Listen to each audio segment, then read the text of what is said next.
लता मंगेशकर को इस सिंगर ने दी थी कांटे की टक्कर। अफेयर में पढ़ी और 12 साल पहले छोड़ दिए फिल्मी गाने। बॉलीवुड की फिल्में गानों के बिना अधूरी है।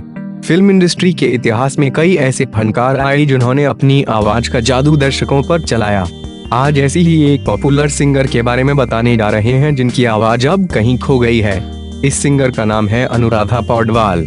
लाइमलाइट से दूर रहने वाली अनुराधा आज अपना 65वां जन्मदिन सेलिब्रेट कर रही हैं। 80 के दशक में अनुराधा एक बेहतरीन गायिका बनकर उभरी थीं। उस दौर में लता मंगेशकर, आशा भोसले और अलका याग्निक जैसी गायिकाएं झंडे गाड़ रही थीं। लेकिन अनुराधा जब आई तो इन सभी को उन्होंने कड़ी टक्कर दी। अनुराधा को गुलशन कुमार और टी सीरीज की खोज भी कहा जाता था। गुलशन कुमार उन्हें दूसरी लता मंगेशकर बनाना चाहते थे। पढ़े हीरोइन ने बताया, फिल्म इंडस्ट्री का काला सच, शादीशुदा मर्दों के साथ करना होता था। ये काम अनुराधा पौडवाल ने अपने सिंगिंग करियर की शुरुआत 1973 में आई अमिताभ बच्चन और जया बहादुरी स्टारर फिल्म अभिमान से की थी। लेकिन उन्हें पहला बड़ा ब्रेक 1976 में सुभाष घई ने अपनी फिल्म काली चरण में दिया था। इसके बाद अनुराधा ने फिर पीछे मुड़कर नहीं देखा। एक के बाद एक वो राजेश रोशन, लक्ष्मीकांत प्यारेलाल, कल्याण जी, आनंद जी और जयदेव जैसे संगीतकारों के साथ काम करती जा रही थीं। पढ़े किसी हीरोइन से कम नहीं है बॉबी देओल की पत्नी। कमाई के मामले में पति से भी कई कदम आगे, साथ ही हिट गानों के जरिए सफलता की सीढ़ियां चढ़ती जा रही थीं।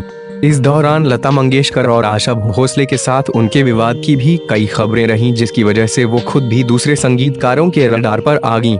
उस दौर में गुलशन कुमार की म्यूजिक कंपनी टी सीरीज सबसे बड़ी कंपनी थी। हर कोई उनके साथ काम भी करना चाहता था। अनुराधा पौडवाल ने भी अपने करियर को नए आयाम देने के लिए गुलशन कुमार के साथ हाथ मिला लिया और उनके लिए गाने लगी। पढ़े पीएम मोदी की मिमिक्री कर छाए श्याम रंगीला। एलिमिनेट होते ही खोली अक्षय कुमार के शो की पॉल। सफलता ने अनुराधा के ऐसे कदम चूमे की आशिकी, दिल है कि मानता नहीं और बेटा जैसी फिल्मों के लिए उन्हें लगातार 3 फिल्म फेयर अवार्ड दिए गए। इस दौरान अनुराधा गुलशन कुमार की भी पसंदीदा गायिका बन गई। हर जगह और हर मामले में वो अनुराधा पौडवाल को सपोर्ट करने लगे। इससे इंडस्ट्री में ऐसी खबरों ने आग पकड़ी कि गुलशन कुमार और अनुराधा के बीच कुछ पक रहा है। हालांकि इस पर किसी ने भी खुलकर कुछ नहीं कहा। अनुराधा उसी तरह गाने गाती रहीं और आगे बढ़ती रहीं। जिस रफ्तार से वो आगे बढ़ रही थीं, उससे लग रहा था कि लता मंगेशकर का दौर खत्म सा हो गया है। खुद कंपोजर ओपी नायर ने भी कह दिया था कि लता का दौर अब खत्म हो चुका है, अनुराधा ने उन्हें रिप्लेस कर दिया है। लेकिन इससे भी बड़ी बात गुलशन कुमार ने कही थी।